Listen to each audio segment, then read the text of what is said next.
This map, when it's raining, it always feels really flooded. There's just too much going on.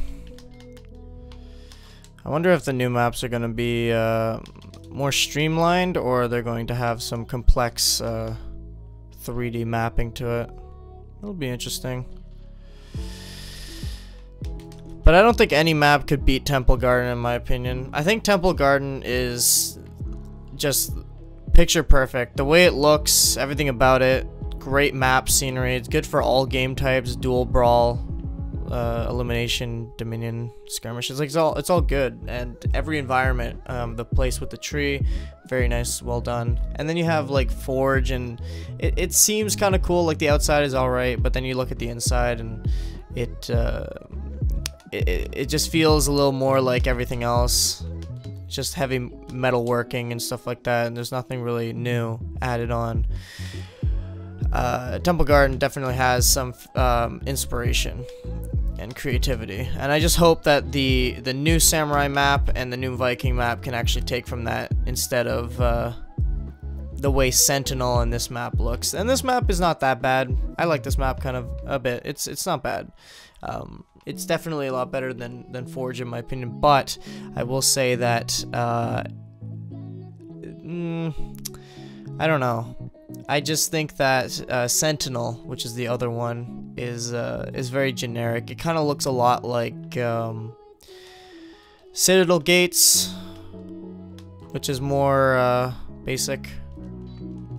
Citadel Gates, though, I can give a pass because it was the advertised one, the one that you're seeing the gameplay on and everything like that.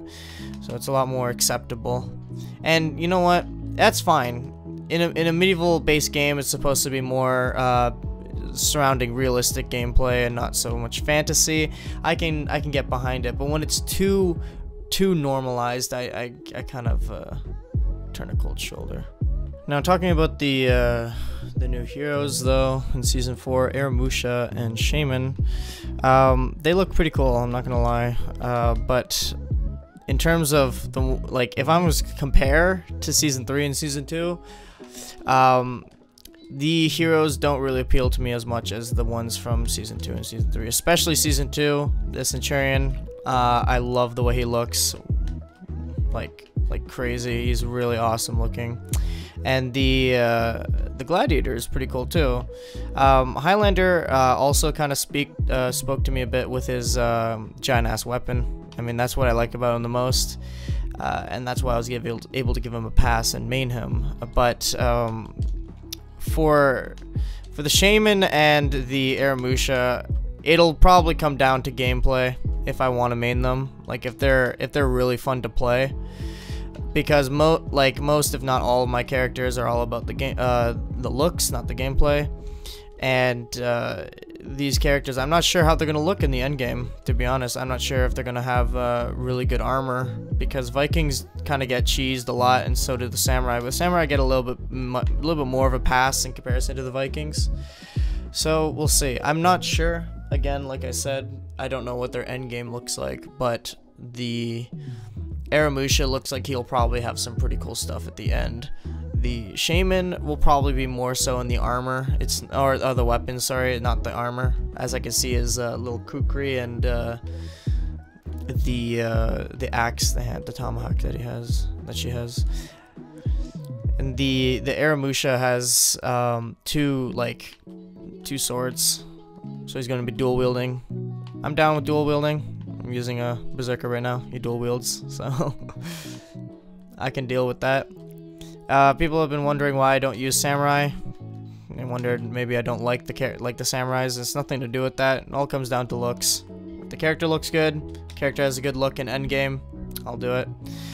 It has nothing to do with gameplay, so if I'm going to choose these characters, it'll be the first time I choose them through gameplay, not through looks, most likely. Moving on to the gear that's coming out in Season 4. They're planning on releasing 4, or was it? I believe it was 5. Yeah, 5 weapon sets per character. That's a lot. That's 15 total different pieces you can get per character, which is really insane. And then there's 2 armor sets as well. So there's a lot of customization you can look forward to for each character.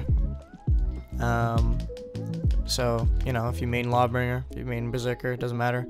There's a lot of new stuff you guys can look forward to. So it's not just the new characters, of course. And that's what I really actually look forward to the most when it comes to the new season. It's not really the new character, because if I'm going for looks for the character, I'm going to be looking for looks on my main characters anyway. So if they look cool, that's what I'm going to look forward to using. And then there's some other changes that are coming as well. One of them being the critical HP is not going, you can't regen it anymore when you're down to 1 bar, which is really amazing because there's a lot of people who they play carelessly for the first few bars that they have, and then they get down to the last bar, and then they become super defensive, and it becomes a really slow game. But now, if they're down to their last bar, and you do like some lights here, you can just threaten to do lights instead of only being able to do a heavy to finish them off. So it's pretty cool. You just gotta, if assassins are gonna have like a huge advantage on that, because now all they have to do is just chip them with lights when they get down to the last bar. So you're gonna see a lot of that. But heavies, they don't have to worry about doing only heavies after guard breaks and parries and stuff. So we're gonna see how that pans out. Maybe it'll be good, maybe not, who knows. I'm hoping that there'll be a chip damage change as well, so you can actually like just throw out heavies when they're at their last bar, and then they'll die if they don't parry them. It forces parrying and forces baiting and stuff like that, so it can stop turtles. But that's not going to be in Season 4, I don't think. We'll see what else comes in the future. Also, there's going to be a Lawbringer buff, which is pretty cool. They're giving Lawbringer some nice... Oh, that could have been my end right there. Lawbringer is just getting some range increases with his attacks. It's not really, like, game-breaking at all. So if people are thinking that, oh boy, Lawbringer is becoming even more OP, it has nothing to do with that. If anything, it's probably a fix, or just something that's stabilizing his attack, because he has a giant-ass polearm, so it makes sense that when he swings it, it can get a really far distance, like the Nobushi and stuff like that. So they just increased it by a few meters each swing, just to give it to more length in his attacks and not feel like a Berserker when he should be feeling like a Nobushi. So that's pretty cool. I mean, any buff is a good buff for me when it comes to Lawbringer, so I'm looking forward to it. And then I believe in the ranked tournament stuff, they are getting rid of the tournament for 1v1. I'm not sure if that's true. I didn't really pay attention to that part, but Dominion ranked is coming, so that's going to be really sweaty. Got to get a team for that. And yeah, so 1v1, I might be able to do 1v1 tournaments again, so you guys can look forward to that if that happens.